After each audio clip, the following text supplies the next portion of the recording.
말씀 여러분들과 제가 이 화면을 통해서도 보시지만 제목은 거룩한 호흡입니다. 여러분들 지금 여기 앉아 계시는데 지금 호흡하는데 힘드신 분들 계세요? 호흡하시는데 힘든 분들은 지금 주님 만날 날이 가까우시다는 얘기 기억하셨습니다. 네. 아니, 이 호흡이 좀 불편하신 분들이 계시면 응급수술이 나셔야 돼요. 호흡이라는 것은요, 참 신기한 것이 어떤 우리가 노력을 가하지 않아도 자동으로 되어지게끔 하나님 만드셨습니다. 근데 만약에 이 호흡이라는 것이 내가 어떤 물리적인 힘을 가하고 노력에 의해서 호흡이 되어진다고 생각해 보시면 어떻겠어요? 굉장히 불편하고 힘들겠죠. 근데 하나님께서는 이 호흡이라는 것을 자동적으로 될 수 있게끔 인간을 만드셨습니다. 그래서 여러분들이 지금 여기에서 숨 쉬는 부분에서는 아무도 힘드신 분들이 없을 거예요. 그런 것처럼 이 호흡하는 부분에서 우리가 어떤 노력이나 힘을 가하지 않는데 숨을 쉬고 우리가 살아가는 것처럼 거룩한 호흡이라는 것은 하나님을 만나고 거듭난 사람이 자동적으로 되어질 영적인 생명에 따라서 나오는 호흡입니다. 생명을 하나님이 주신 거예요. 우리는 죽은 인생인데 하나님의 아들 예수 그리스도 생명 자체가 하나님의 씨 자체가 믿음 자체가 우리 안에 들어오시니까 우리 안에 생명이 살아납니다. 그 생명이 살아남과 동시에 자동적으로 생명이 살아있다는 증거는 호흡하는 것인데 그 호흡이 됨과 동시에 자동적으로 나오는 것이 우리가 하나님의 은혜 가운데 살아가는 모습입니다. 그래서 오늘 성경은요, 우리가 거듭났고 그 주시는 은혜로 인하여서 거룩한 호흡이 자동적으로 되어지는 사람이라면 네 가지의 의무가 우리 인생 속에 노력에 의해서 나오는 것이 아니고 자동적으로 나올 것이다 라고 얘기하고 있어요. 여러분들과 제가 데살로니가 전서 5장 12절서부터 22절까지의 말씀을 읽었는데요. 여기서 주시는 말씀의 핵심은 재림을 기다리는 성도들의 삶의 방향을 제시하는 것인데 그들의 삶 자체가 주님 주시는 은혜로 인하여서 힘들고 어렵고 고난과 고통 중에 거하지만 네 가지의 의무의 모습이 자동적으로 나오게 될 것이라고 얘기하고 있습니다. 이 데살로니가 교인들은요, 아주 고난과 고통과 환난과 핍박 속에 살았던 사람들이에요. 그런데 그들이 은혜 안에 거하다 보니까 자동적으로 하나님의 은혜 가운데 네 가지의 모습이 아름답게 나왔다는 거예요. 하나님께서는 우리를 이 말씀을 통하여서 의무로 정해놓으셨지만 이것은 어떤 율법으로서 올가매는 것이 아니고 우리 안에 예수 그리스도가 들어오셔서 네 가지 의무를 지킬 수 있게끔 만들으셨다는 거예요. 그렇다면 오늘 이 말씀을 통하여서 네 가지 의무가 무엇인지 좀 더 구체적으로 살펴보면 첫 번째 의무는 12절과 13절을 통해서 보니까 바로 목회자에 대한 의무라는 거예요. 12절을 읽어보면 형제들아 우리가 너희에게 구하노니 너희 가운데서 수고하고 주 안에서 너희를 다스리며 권하는 자들을 너희가 알고 라고 얘기하고 있습니다. 너희 가운데서 수고하고 주 안에서 너희를 다스리며 권하는 자들을 너희가 알고 라고 얘기하고 있습니다. 제가 이 말씀을 증거하는 거는요, 여러분들한테 제 노고를 알아달라고 하는 차원에서 드리는 말씀은 아닙니다. 은혜가 있는 사람이면 그 은혜를 따라서 하나님을 섬기고 또 교회를 섬기고 목회자를 섬기는 그 모습이 당연스럽게 나오게 되어진다는 거예요. 근데 은혜가 떨어지면은요, 이 성도와 목회자 간에 불신이 생겨나는 거예요. 불화가 생겨난다는 거예요.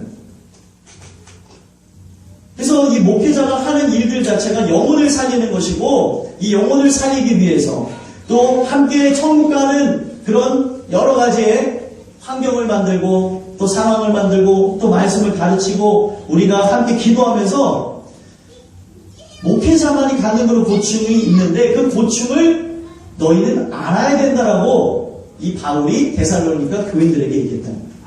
근데 이런 말씀 자체를 왜 했냐면 데살로니가 교인들 자체가 안 했기 때문에 이런 말씀을 증거한 것이 아니라 데살로니가 교인들은 이것이 율법으로 그들에게 올가매는 것으로 다가갔던 것이 아니라 자동스럽게 아름답게 섬기는 모습이 있었다는 거예요. 데살로니가전서 1장에도 보면은 칭찬과 격려하는 모습이 있는데 이 바울이 이 데살로니가 지역에서 복음을 증거하다가 환난과 핍박으로 인하여서 쫓겨나게 됩니다. 근데 쫓겨나는 그 상황 가운데서도 이 교인들이 이 바울을 엄청나게 사랑으로 그리고 은혜로 섬겨줬다는 거예요. 그거를 기억하면서 그들을 칭찬하고 격려하는 그 모습이 있었습니다. 저는 여러분들한테 말씀을 전하면서 말씀을 드리는 것이지만 우리 땅끝교회 성도님들 같은 분들이 이 세상에 없다고 생각해요. 본인들에게 표정들이 안 나오습니다. 왜냐하면 저는 굉장히 연소합니다. 이 바울이 디모데를 향하여서 염려하는 마음이 있었어요. 디모데가 굉장히 어렸습니다. 연소했다고 나왔어요. 어린데 그 젊은 목회자가 그 주변 지역에 관해서는 가장 큰 교회를 하고 있었다는 거예요. 가장 큰 교회를 하고 있는데 젊다 보니까 삶의 연륜에서 묻어나는 이야기들을 못할까봐 걱정이 났었어요. 그래서 그들에게 말씀을 온전하게 가르치라고 하면서 사도 바울이 높아심에 얘기를 했습니다. 저도 마찬가지예요. 연소함으로 여러분들 앞에 드러납니다. 제가 굉장히 어리죠. 여러분들 앞에 내세울 수 있는 건 아무것도 없지만 여러분들이 섬겨주시니까 저는 이 세상에서 가장 행복한 목회자입니다. 제가 행복하다는데 그 기분 나쁘신 분들이 있어요. 제가 행복하다고요, 제가. 네. 네. 어디 가서 이러한 섬김을 받고 어디 가서 이렇게 성도와 또 목회자 간에 이게 허물 없이 지내는 게 이게 불가능하지 않습니까? 우리는 언제든지 오픈되어 있어요. 여러분들이 전화하시면 언제든지 달려갑니다. 네. 저는 대리운전은 아니지만 여러분들 부르시면 바로 가요. 무슨 일이 있어요. 왜냐하면 우리는 한 가족이기 때문에 그래요. 그래서 여러분들도 아시겠지만 학생들 특히 여기 주호가 앉아있는데 주호하고 저하고 지내는 걸 보세요. 친구처럼 지내는 거예요. 아 그렇게 하라고요? 뭐 이러잖아요. 저한테도 막 뭐라고 하고 또 저도 뭐라고 하고 학생들하고 이렇게 지내는 것 자체가 서로가 주님의 은혜 가운데에 함께 거하기 때문에 가능하다. 근데 이 은혜 안에 거하는 자들은 이것을 의무로 살아가는 것입니다. 의무로서 나갈 것인데 여러분도 아시겠지만 하나님의 은혜가 없으면 목회자들을 섬기는 것 자체가 아주 힘들고 어려운 것일 수 있어요. 아주 어떻게 저렇게 행동을 하지?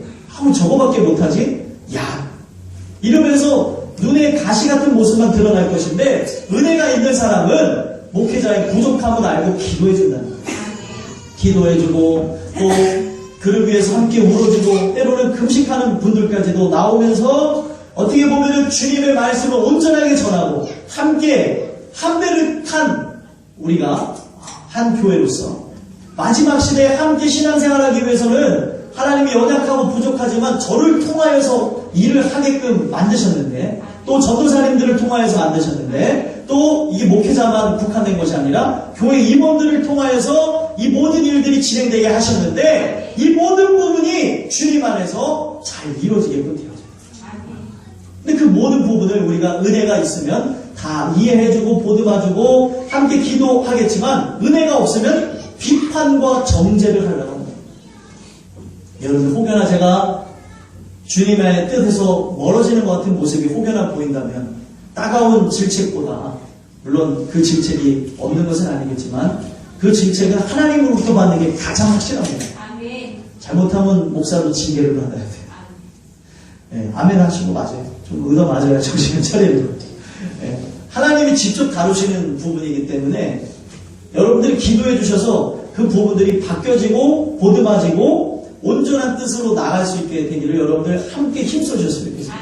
그러면 이 어떻게 보면 목회자에 대한 의무가 어떻게 보면 우리 안에서 힘들고 어려운 것이 아니라 은혜롭게 다가갈 것이라 저는 믿습니다. 두 번째로는요 14절과 15절인데 성도들 간에 지켜야 될 의무라는 거예요.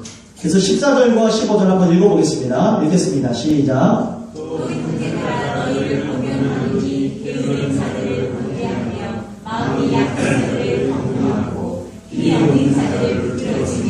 모든 사람에게 오래 참으라. 성가루가 누구에게든지 악으로 악을 덮지 말게 하고 서로 대하든지 모든 사람을 대하든지 항상 선을 따르라. 아멘. 자, 이 말씀은 무엇을 상징하는 거냐면 성도들과 성도들이 은혜가 있으면 서로 보듬어주고 서로의 그런 허물을 덮어주고 함께 기도하고 중보하며 쓰러진 사람들을 세워주고 못 따라온 사람을 끌어주고 밀어주는 모습이 자동적으로 일어납니다. 이게 살아있는 교회 모습이에요. 그런데 은혜가 떨어지고 어떻게 보면 이 호흡이라는 것이 자동적으로 되어야 되는데 은혜가 없어지면, 은혜가 기반되지 않으면 서로가 서로를 비판하게 된다는 거예요. 성경은 오늘 이 말씀을 통해서 우리에게 무엇을 주시고자 하는 것이냐면 은혜가 우리 안에 있으면 이 손가락이라는 게 남을 향하는 것이 아니라 바로 나를 향해야 된다는 거예요. 마태복음 7장에 보면은 우리가 그 누구라도 비판과 정죄를 하지 말라고 했어요. 우리가 남을 비판하고 정죄한다면 너가 남을 헤아리는 그 헤아림으로 하나님이 우리를 헤아리신다는 거예요. 하나님이 우리를 헤아리실 때 은혜의 헤아림이 아니고 의와 그리고 정죄의 날로서 우리를 헤아리시면 살아남을 사람이 없습니다. 여러분들이 아무리 깨끗하신다 하여도 그 하나님 앞에, 그 하나님의 기준 앞에 설 사람이 누가 있냐는 거예요. 은혜로 우리를 봐주시니까 우리는 살 수 있는 거죠. 믿으십니까? 그래서 그 은혜를 진짜 받은 사람은 어떤 고백을 하게 되냐면 나는 죄인 중에 괴수입니다. 여러분 사도 바울이 했던 고백인데 사도 바울은 그 당시 많은 사람들에게 성자라고 불렸던 사람이에요. 성자라고 불렸던 사람들, 남이 봤을 때 흠이 없는 것처럼 보여지는 사람이었지만 은혜 안에 있는 자기 자신을 할 때는 죄인 중에 괴수라고 했다는 거예요. 여러분들도 마찬가지입니다. 세상에 저 사람이 정말 막 비판과 정죄하고 싶어요. 어떻게 저게 믿는 사람의 모습이냐? 이 심판의 날을 갖고 막 남에게 정죄를 하고 싶은 마음이 들 수도 있겠지만 뉴스 같은 거 많이 이제 보면서 죄를 지을 때가 있어요. 야, 저 벼락 맞아 죽을려. 별 얘기를 다 하세요.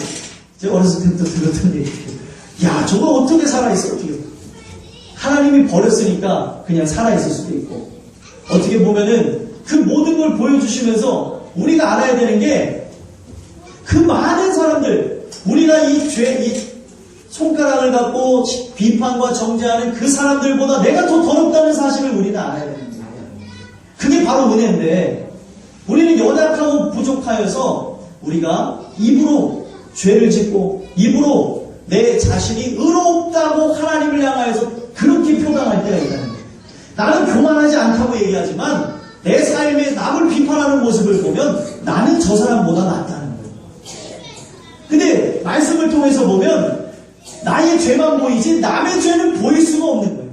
보이더라도 얘기하지 않는 것이고 보이더라도 그것이 남에게 그 모든 죄가 보여지니까 그걸 정죄하고 싶은 마음도 들지만 하나님은 그 은혜로 인해서 나를 정죄케 한다.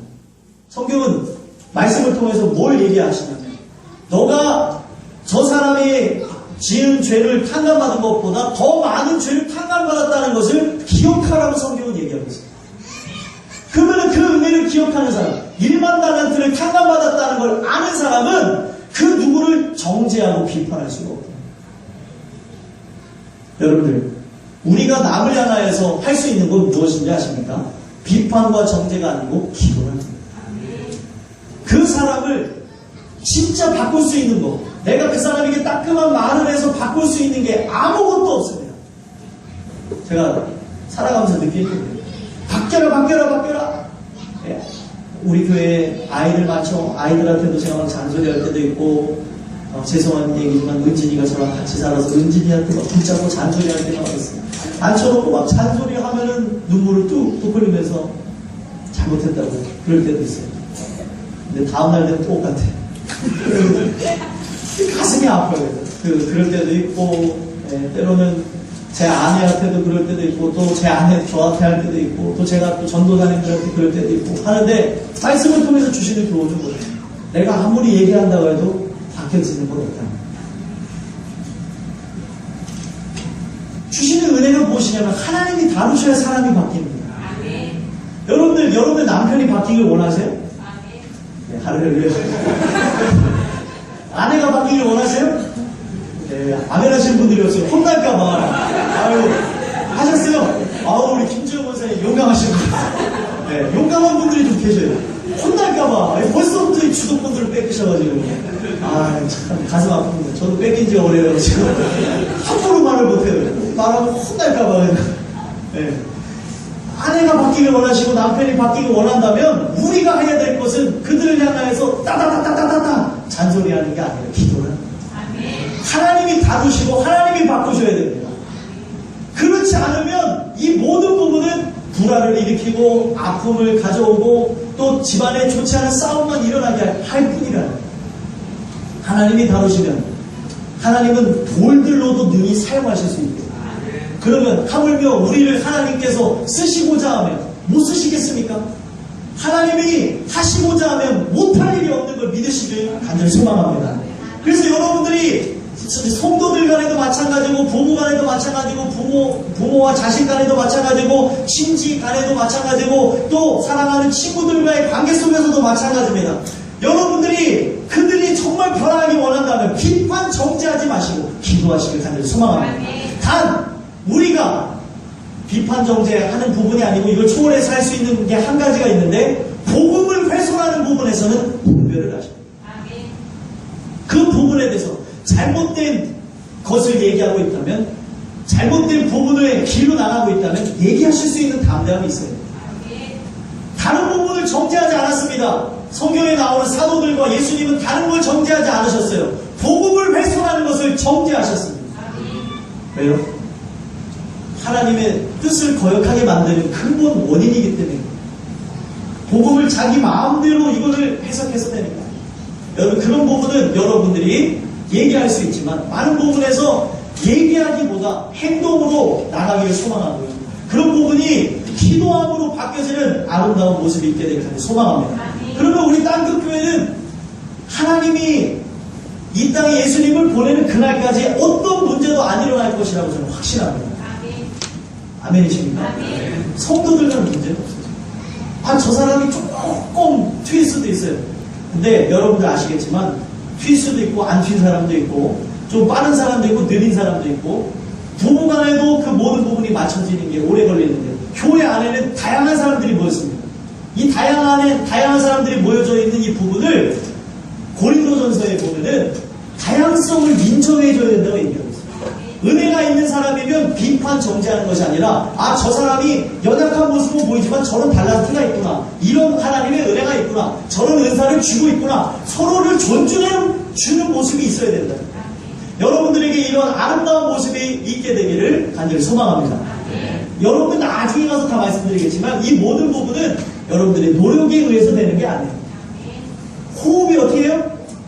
우리의 노력에 의해서 호흡이 되지 않는 것처럼 거룩한 호흡도 마찬가지입니다. 우리 안에 예수 그리스도가 들어와서 하게 하실 것이라는 걸 믿으셨습니다. 세 번째로는요, 이건 개인의 의무에 관한 것인데 16절부터 18절까지의 말씀을 보면 우리가 어떻게 살아가야 된다고 얘기하고 있습니까? 항상 기뻐하라, 쉬지 말고 기도하라, 범사에 감사하라, 이렇게 얘기하고 있습니다.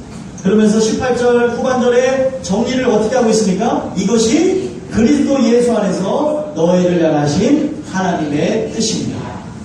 여러분들, 하나님의 뜻, 데살로니가전서 4장 3절로 가시면 뭐라고 나와 있습니까? 앞장. 네, 다 같이 한번 읽어보겠습니다. 시작. 아멘. 하나님의 뜻은 이것이니 너희의 거룩함이라. 또 18절 후반절에 너희를 향하신 하나님의 뜻입니다. 그러니까 항상 기뻐하고 쉬지 말고 기도하고 범사에 감사한 것이 곧 뭐예요? 하나님의 뜻이고, 이 뜻은 이 나타나는 이 모습에 대한 결과는 바로 거룩한 모습이라는 거예요. 믿으십니까? 근데 여러분들, 제가 병원에서도 질문을 드렸어요. 항상 기뻐하십니까? 아멘, 이렇게 나왔어요. 네, 조금 망설이다가 항상 기뻐하십니까? 아멘 잘 안 나오시죠? 권사님 기쁨이 넘쳐나길 소망합니다. 네. 여러분들, 이 기쁨은 세상이 주는 기쁨이 아니에요. 세상이 주는 기쁨 여러분 느끼기 원하시면 개그 콘서트 보면 돼요. 그냥 웃으면 돼요. 그냥 아무 생각 없이. 아무 생각 없어요. 보고 나도 그냥 하하 하고 끝나고 나도 하하 하고 아무 생각이 없어요. 그러나 여기서 말하는 기쁨은 세상이 주는 기쁨이 아니라 구원의 감격을 통해서 주는 기쁨. 내가 구원받은 것에 대한 기쁨, 내 영혼 속에서 우러나는 하나님이 주신 참된 기쁨, 하나님과 내가 지금 교통하고 있구나에 관한 기쁨을 의미하는 것입니다. 믿으십니까? 이 세상과의 기쁨과는 다른 것입니다. 여러분들에게 질문을 던집니다. 구원의 감격이 있으십니까? 구원의 감격이 늘 넘쳐나게 간절히 소망합니다. 이 구원의 감격을 잃어버리는 것은 범죄함으로 인하여서 잃어버리게 된다고 얘기하고 있어요. 시편 51편에 보면은 다윗의 시가 나오죠. 다윗의 시가 나오는데 그 다윗의 시가 어디에 쓰여졌는가 하고 봤더니 바세바를 취하여서 우리아를 죽였을 때 그 우리아를 죽이는 그것으로 인하여서 나단 선지자가 와서 정죄를 했습니다. 너가 어떻게 그런 죄를 범하느냐, 양에 대한 비유를 갖고 막 정죄를 하면서 혼내켰어요. 근데 그 이야기를 듣고 보니까 그 이야기의 주인공 이 자기라는 사실을 기억했습니다. 양에 관한 비유가 있습니다.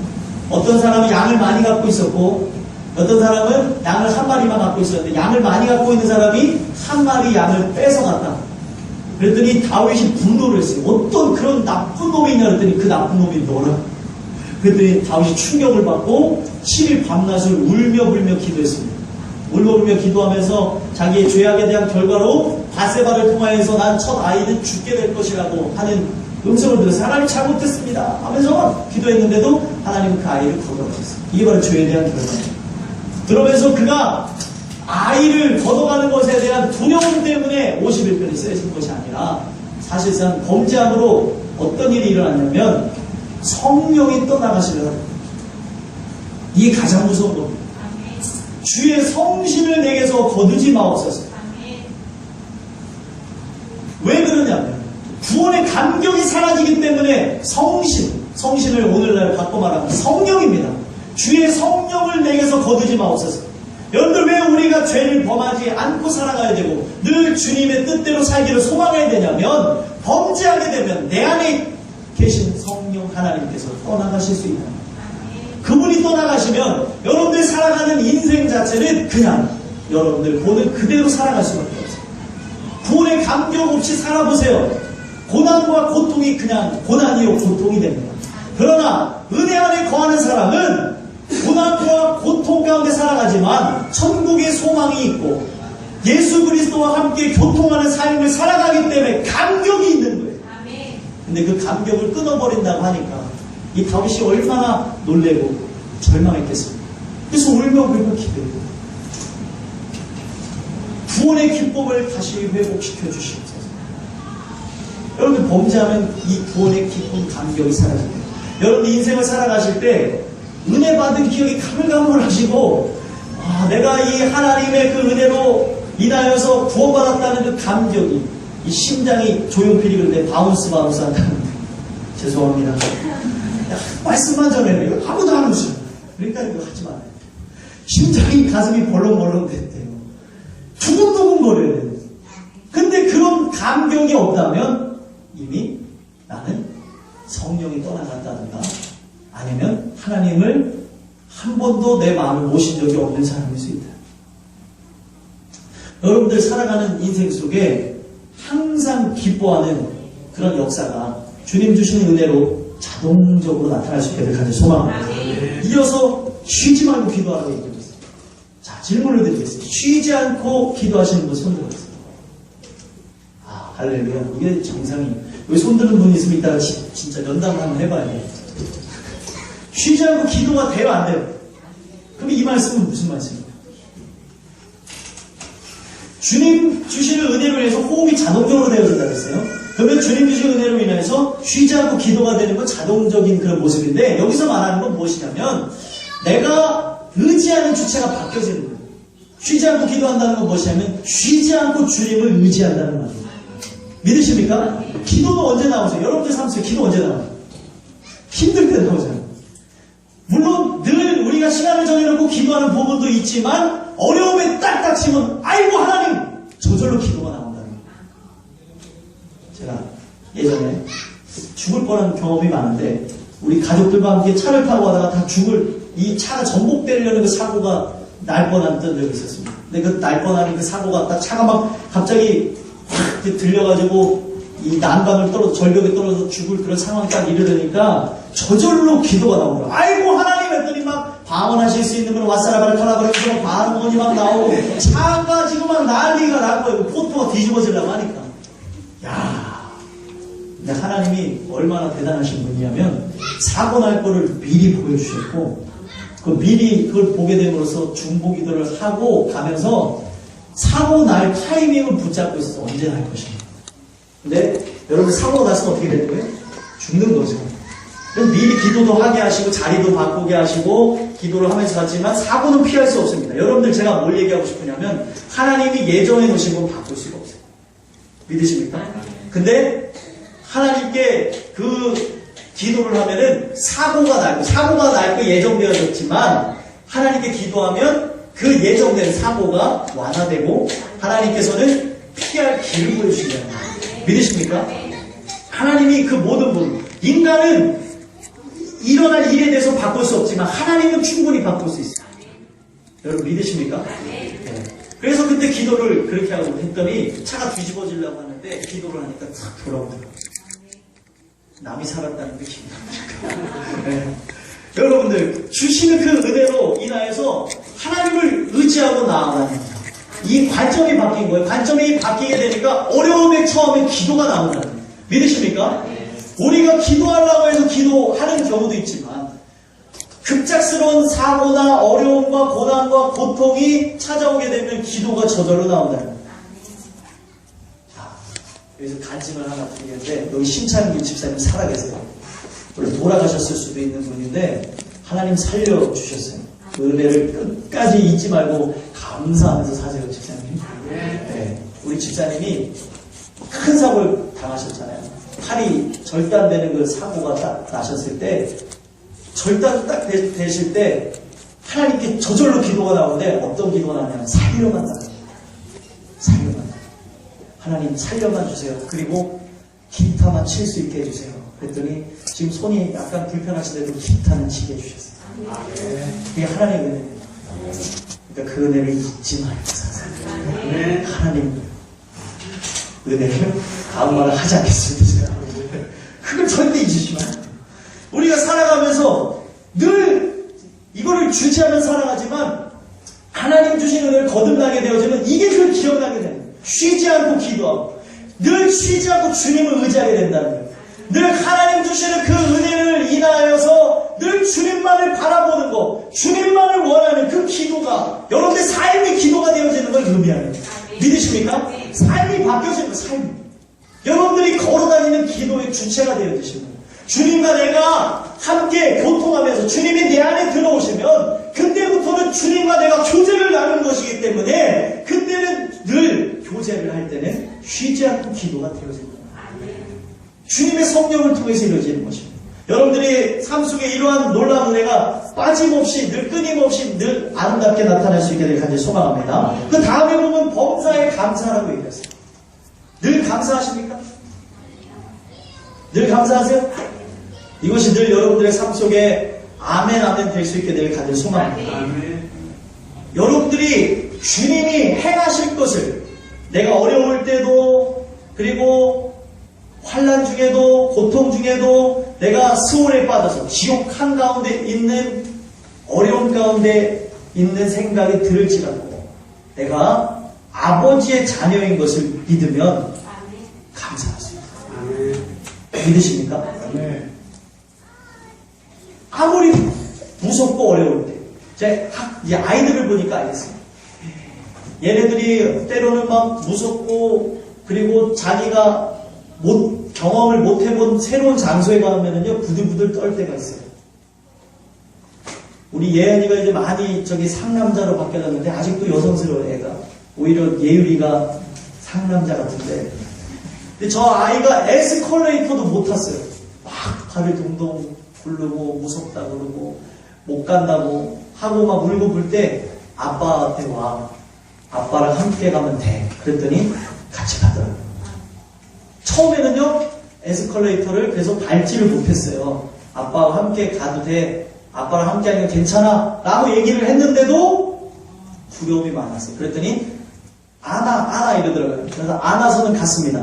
근데 계속 안아서 에스컬레이터를 타고 올라가는 걸 반복하고 내려가는 걸 반복하고 얘가 이제 연륜이 쌓이면서 아빠를 손을 붙잡고는 이제는 아빠가 함께 있으면 괜찮다는 걸 알았고 그 다음에는 아버지 손을 붙잡으면 에스컬레이터를 타고 내릴 수 있다는 걸 알게 되어지니까 손을 붙잡고 타더라고요.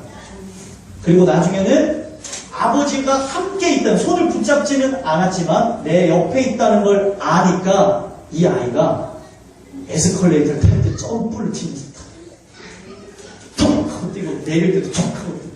여러분들 이게 아무것도 아닌 것 같지만 아버지가 함께 하고 있다는 그런 이 아이의 안도감이 있으니까 그것이 가능하다. 마찬가지입니다. 여러분들이 하나님이 함께 하신다고 믿으신다. 여러분들이 주님이 나와 함께 하신다는 것을 믿는다면 어떤 고난도 견딜 수 있잖아요. 그래서 들어본 것 같지 않아요? 찬양 중에 나오는 고백이에요. 주님이 함께 하시잖아요.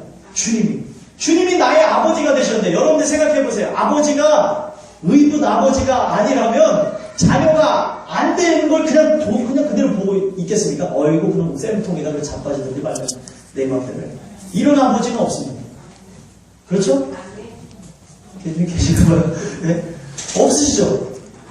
당연한 겁니다.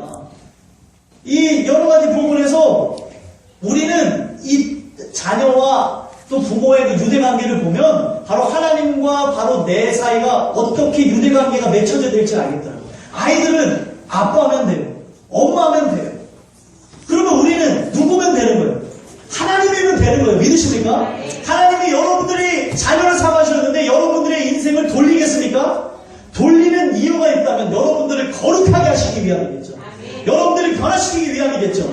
여러분들을 더 좋은 하나님의 자녀답게 살아가기 위하게 하나님의 뜻이겠죠. 있어요. 예수님과 함께 제자들이 배를 탔습니다. 배를 타고 가는데 풍랑이 일었어요. 풍랑이 일었는데 여러분들 대조된 모습이 나요. 풍랑이 일었는데 제자들은 두려움에 막 떨고 있어요. 떨고 있는데 예수님은 어떻게 하고 계세요? 주무시고 계셨어요. 예수님이 왜 주무실 수 있었을까요? 하나님의 역사 아래 하나님이 함께 하신다는 것을 전적으로 믿으시니까 어떠한 어려움이 찾아와도 해가 될 것이 없음을 아셨기 때문에 주무신 거예요. 믿으십니까? 근데 제자들은 발발발발 떨었어요. 그 두려움 끝에 예수님을 깨웠습니다. 그렇죠? 그랬더니 예수님이 자다가 일어나서 화나신 거예요? 간잠을 자는데 깨우니까 이 새끼는 왜 깨워? 잠을 못 자게 그것 때문에 화내신 겁니까? 아닙니다. 그들의 믿음 없음을 두고 꾸짖으셨어요. 예수님이 왜 그들 보고 믿음 없다고 하셨을까요? 바로 옆에 하나님의 아들이 있음을 잊은 거예요. 바로 옆에 성자 하나님이 계신 걸 잊어버린 거예요. 하나님이 함께 계신다면 어떤 풍랑도 문제가 없는데 인간이 풍랑을 바라보고 두려워 떠니까 우리 예수님이 그거에 화나신 거예요. 무슨 말인지 이해가 되십니까? 우리가 주님과 함께 있다면 무엇이 고난이냐는 거예요. 무엇이 문제냐는 거예요. 사망의 음침한 골짜기를 다닐지라도 해를 두려워하지 않을 것은 주께서 나와 함께 하십니다. 주의 징벌이와 막대기가 나를 안위하시나이다. 남들이 내 인생을 향하여서 망하였다 안된다 할 수 없다 하여도 주님이 함께 계시는데 무엇이 두려우십니까? 잠깐 풍랑을 만났을 뿐이에요. 결국에 어떻게 됐습니까? 결국 예수님께서 풍랑을 잠재우셨습니다. 여러분들 인생이 가장 중요한 것은 주님이 함께 하시는 거예요. 그러면 주님이 나와 함께 하신 걸 믿는다면 어떤 고난도 견딜 수 있는 것이고 그 하나님께서는 나를 가장 좋은 길로 보내신다고 하는데 어찌 그 하나님을 우리가 불평, 불만, 원망하면서 하나님을 향해서 반기를 들 수 있냐는 거예요. 하나님을 안 하면서. 여러분들 삶의 모습을 돌아보셨습니까? 믿음이 있는 자의 모습은 여러분 놀라운 것은요. 성경에 이 여리고를 정복하기 전에 가나안 땅을 정복하기 전에 가나안 정탐꾼들을 뽑습니다. 12지파에서 12명의 가장 신앙 좋고 믿음 좋고 아주 튼튼하고 힘 좋고 똑똑한 사람을 뽑아서 보냈어요. 그랬더니 열집파 사람은 본대로 말했어요. 본대로 말했더니 그들이 너무나 크니까 우리는 메뚜기와 같대요. 근데 두 지파의 사람은 본대로 얘기하지 아니하고 믿음으로 얘기했다. 믿음의 눈으로 보니까 그들이 우리의 밥이에요. 여러분들, 하나님이 함께 하시는데 하나님이 인도하신 땅이잖아요. 하나님이 가나안 땅에 들어가서 들어가는 거잖아요. 그러면 하나님이 역사하신다는 거예요? 안 하신다는 거예요? 하신다는 거예요? 안 하신다는 거예요? 역사하신다는 거잖아요. 근데 왜 못 믿냐는 거예요? 왜? 우리는 그 하나님이 인도하신다고 했으니까 하나님이 행하실 일을 가만히 서서 보면 돼요. 성경이 그렇게 얘기하고 있습니다. 사람들이 두려워 떨고 뒤에서는 애굽의 군대가 쳐들어오고 앞에는 홍해가 넘실거려서 이제는 앞뒤로 죽을 상황에 놓여졌어요. 그랬더니 이 모세가 아주 멋있는 말을 하죠. 하나님의 그 입을 대언해서 얘기하는 게 너희는 가만히 서서 하나님의 행하실 일을 보라. 하나님이 어떻게 하셨어요? 홍해를 가르치고 그리고 애굽의 군대를 홍해에 숨을 시켜버리셨다. 하나님이 행하실 걸 보셔야죠. 왜 우리는 하나님이 일하신다고 약속해 놓으셨는데 그 약속을 못 믿느냐? 여러분들이 하나님의 자녀가 맞다면 이제부터는 두려움과 그리고 여러분들 안에 있는 근심과 걱정, 염려, 괴리의 생각들을 다 내려놓으시기를 예수 그리스도를 간절히 소망합니다. 근데 여러분들 제가 질문을 드리는데 믿는 건 믿는 거고 마음에 들어오는 건 들어온 거다. 이렇게 생각할 수 있죠. 틀린 얘기가 아닙니다. 제가 왜 말씀을 드리냐면 우리 인생에 기도가 왜 필요한지를 설명해 줍니다. 말씀이 이론적으로는 아는데 생활에 적용이 안 되기 때문에 여러분들 기도가 필요합니다. 삶 속에 두려움이 찾아옵니까? 안 찾아옵니까? 찾아오죠. 내 눈앞에 풍랑이 넘실거리는데 아무렇지도 않을 수 있냐는 거예요. 여러분들 존 웨슬리 아시죠? 감리교 창시자입니다. 우리가 지금 감리교 교도들이에요.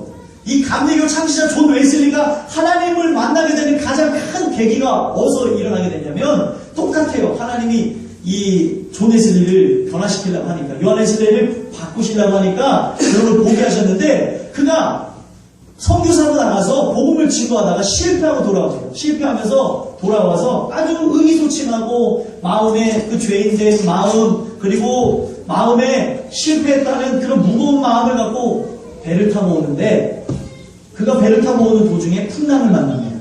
풍랑을 만나서 두려움에 떨고 있었어요. 자기는. 근데 반면에 저기에 보니까 모라비안 교도들이 앉아있는데 그들은 찬송하고 기도하고 있어요. 그 모습에 충격을 받아요.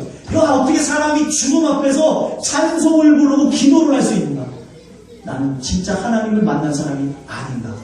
그런 생각을 갖고 기도하고 근심하는 중에 나중에 그가 올더스케이트 거리를 걷는 중에 이제 사람들이 모여가지고 로마서 서문을 읽는 거를 들었어요. 그래갖고 가갖고 로마서 서문을 읽는 중에 가슴이 뜨거워지면서 여러분들 인생도 마찬가지입니다.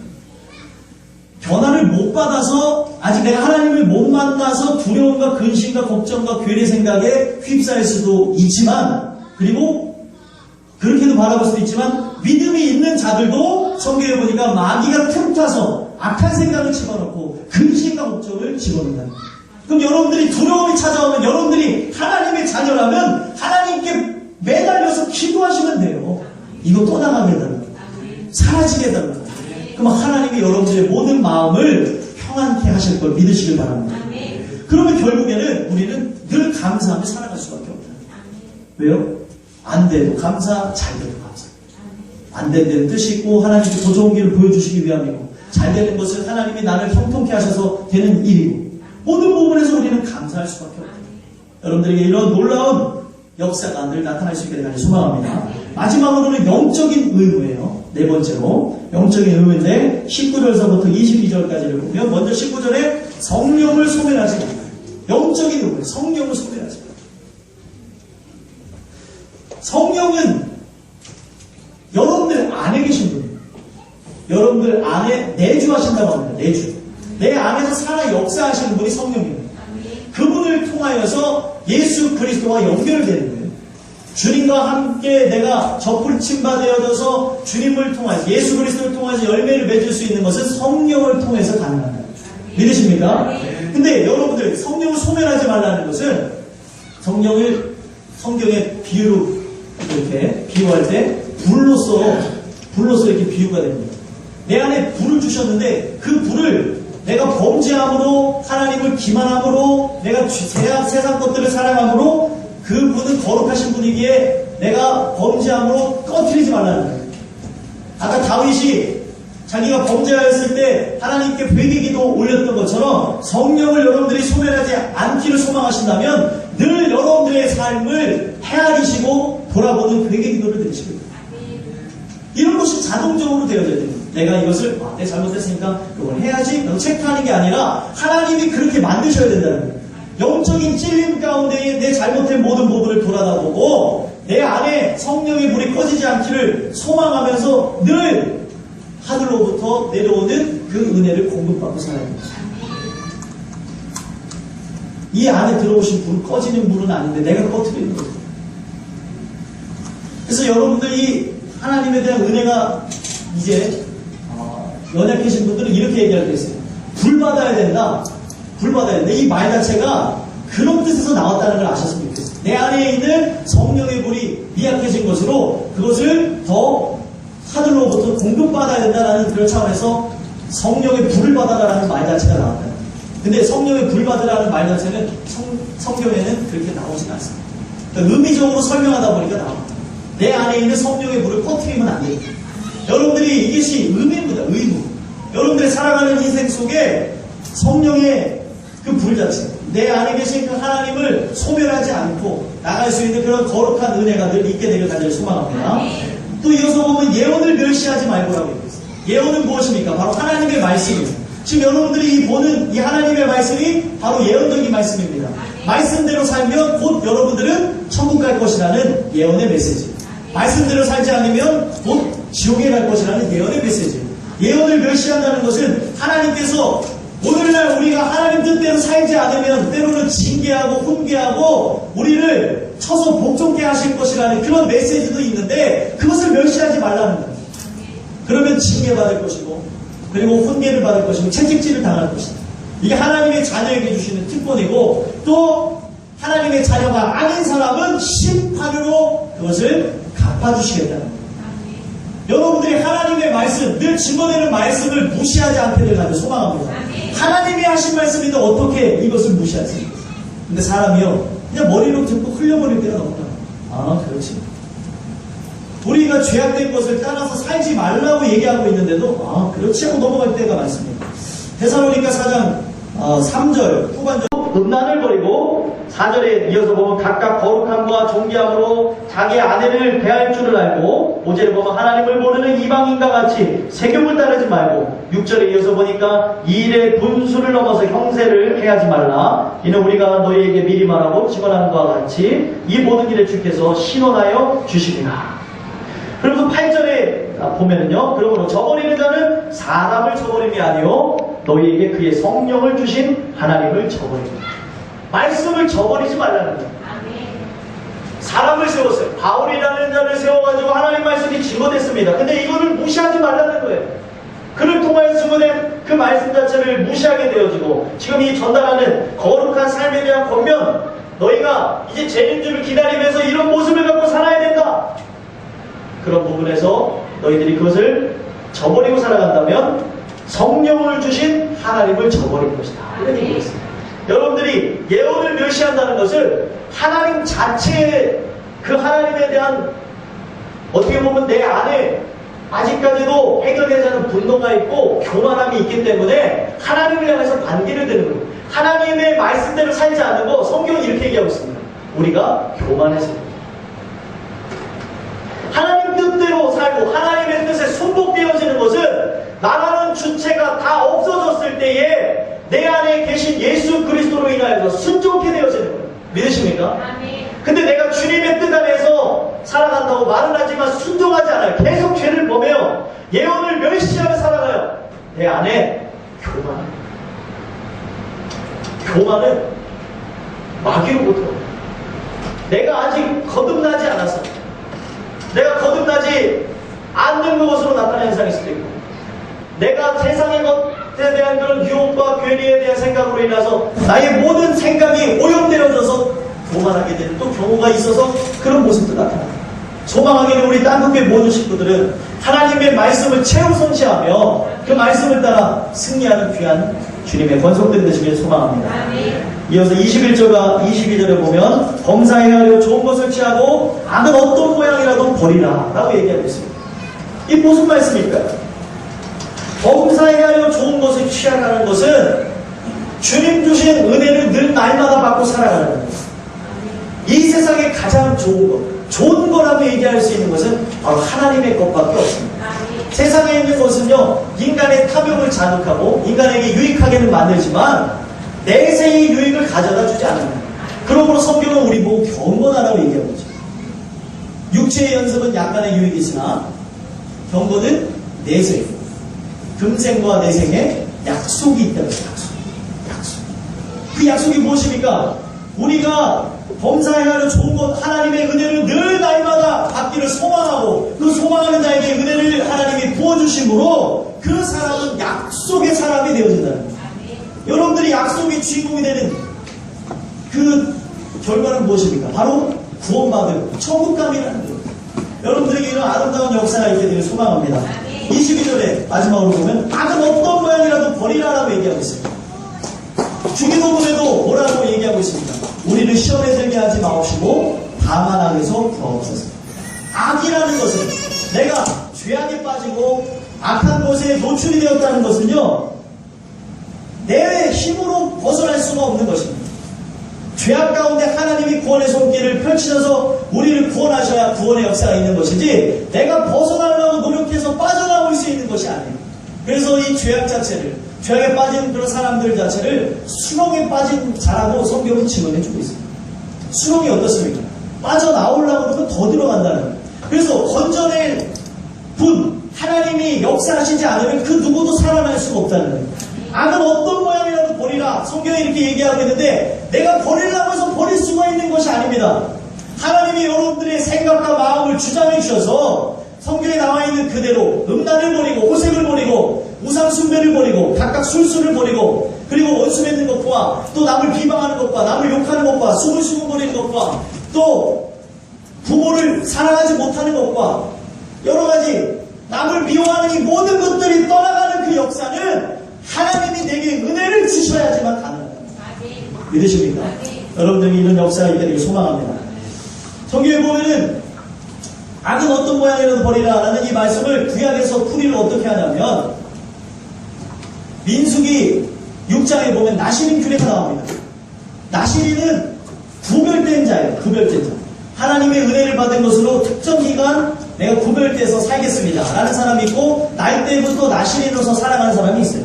작정 일수가 각각 틀립니다. 뭐 한일에, 두일에, 뭐 세일에 아니면은 뭐 며칠 동안 자기가 작정해서 나시린으로 살겠습니다. 이때는 거룩한 것만 취하고 더러운 것은 취하지 않겠습니다 라는 그런 은혜의 기간이 있다는 겁니다. 근데 여러분들 아셔야 되는 게 무엇이냐면 나시린은 오늘날을 바꿔 얘기하면 그리스도입니다.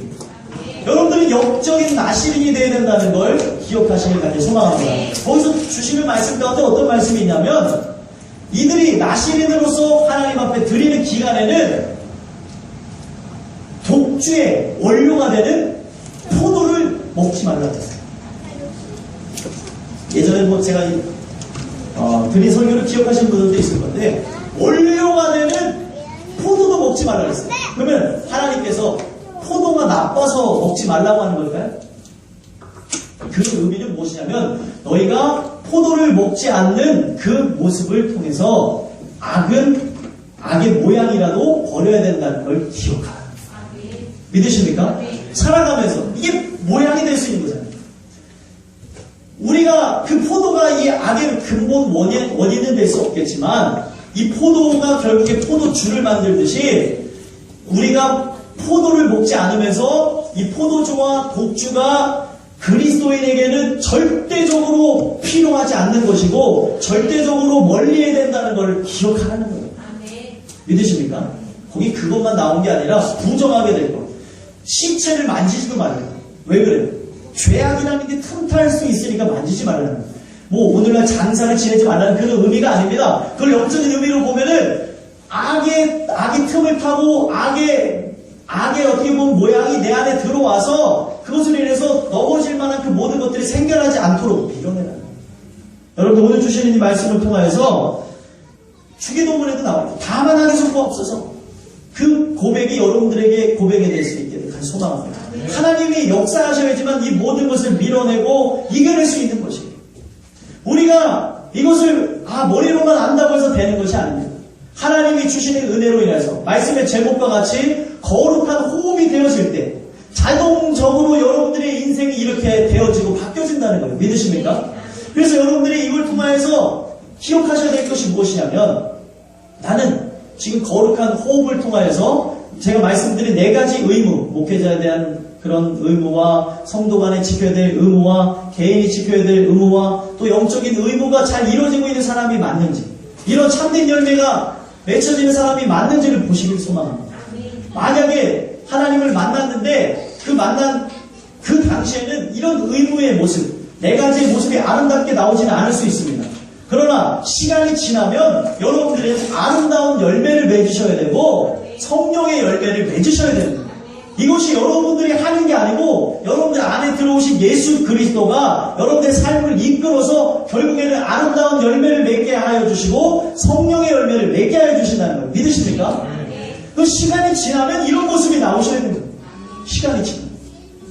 시간이 지났는데 교회 불안을 일으키고 시간이 지났는데도 여러 가지 미성숙한 모습이 나오고 악의 모양을 버리지도 못하고 악한 것과 내가 함께 어울려서 살아가고 있다면 아직까지도 나는 하나님이 주신 그 은혜가 아직도 자라나지 못해서 그럴 수도 있고요. 또 한 가지는 진짜 하나님을 만나지 못해서 그럴 수도 있다.